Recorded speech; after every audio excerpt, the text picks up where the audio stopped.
প্রতি বছর ঈদকে কেন্দ্র করে সিনেমা মুক্তি দেওয়ার একটা হিড়িক পড়ে। কয়েক বছর ধরেই এই প্রবণতা দেখা যাচ্ছে চলচ্চিত্র পাড়ায়। অন্য সময়ের সিনেমা নিয়ে আলোচনা না থাকলেও প্রতি বছরেই ঈদের সিনেমা নিয়ে মাতামাতি হয়। দর্শকরাও মুক্তির অপেক্ষায় থাকা সিনেমার লুক, টিজার, ট্রেলার এবং গানগুলো নিয়ে আলোচনায় সরব থাকেন। এতে করে বছর জুড়ে ঝিমিয়ে পড়া সিনেমা বাজার প্রতি বছর ঈদের সময় চাঙ্গা হয়ে ওঠে। তবে একাধিক সিনেমা মুক্তির ইঁদুর দৌড়ে থাকলেও সাফল্যে পায় দুই। আসন্ন ঈদ উপলক্ষে এবার একাধিক সিনেমার মুক্তির খবর শোনা গেলেও শেষ পর্যন্ত মুক্তির মিছিলে বরবাদ, জঙ্গলি, দাগি ও জিন 3 সিনেমার 4 সিনেমা সংশ্লিষ্টদের সাথে আলাপ করে জানা গেছে এই 4টি সিনেমা নিশ্চিত মুক্তি পাবে। শেষ সময়ে সিনেমাগুলোর শুটিং শেষে পোস্ট প্রোডাকশন চলছে। ঈদে মুক্তির দৌড়ে থাকা সিনেমাগুলোর মধ্যে বরাবরের মতো দর্শকের আগ্রহের সঙ্গে সাকিব খান অভিনীত সিনেমা। এবারের ঈদে মুক্তি পেতে যাচ্ছে দেশসেরা নায়কের বরবাদ সিনেমাটি। এটি পরিচালনা করেছেন নাটক নির্মাতা মেহেদী হাসান হৃদয়। এটি নির্মাতার প্রথম সিনেমা। কদিন আগে এর টিজার প্রকাশ করে হইচই ফেলে দিয়েছেন সাকিব। পাশাপাশি প্রেক্ষাগৃহের মালিকরা সবচেয়ে বেশি আগ্রহ দেখাচ্ছেন বরবাদ নিয়ে। এই সিনেমার মাধ্যমে আবার প্রেক্ষাগৃহে আসছেন প্রিয়তমা খ্যাত নায়িকা ইধিকা পাল। মুক্তির তালিকায় আরেকটি সিনেমা হচ্ছে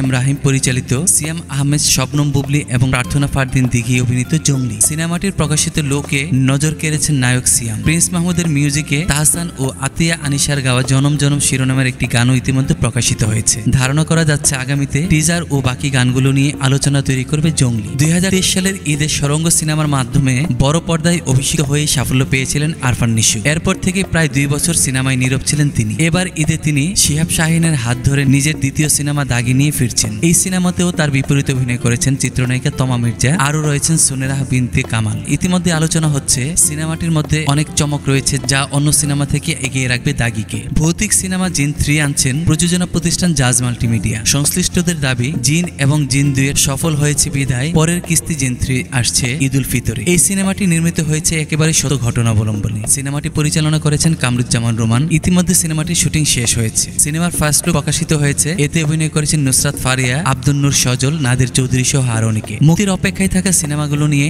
ব্যবসার আশায় বুক বাঁধছেন দেশের হল মালিকরা। সিনেমা হল মালিক সমিতির সাধারণ সম্পাদক আওলাদ হোসেন উজ্জ্বল গণমাধ্যমকে বলেন, 3 থেকে 4টি সিনেমা এবার ঈদে 200-র মতো সিনেমা হলে মুক্তি পাবে। আমাদের দিক থেকে দাবি থাকবে সব সিনেমা একেবারে না আসুক, ঈদ ছাড়াও ঈদের পরে মুক্তি পাক। এ ব্যাপারে আমাদের সংগঠনের সাথে আলোচনা চলছে।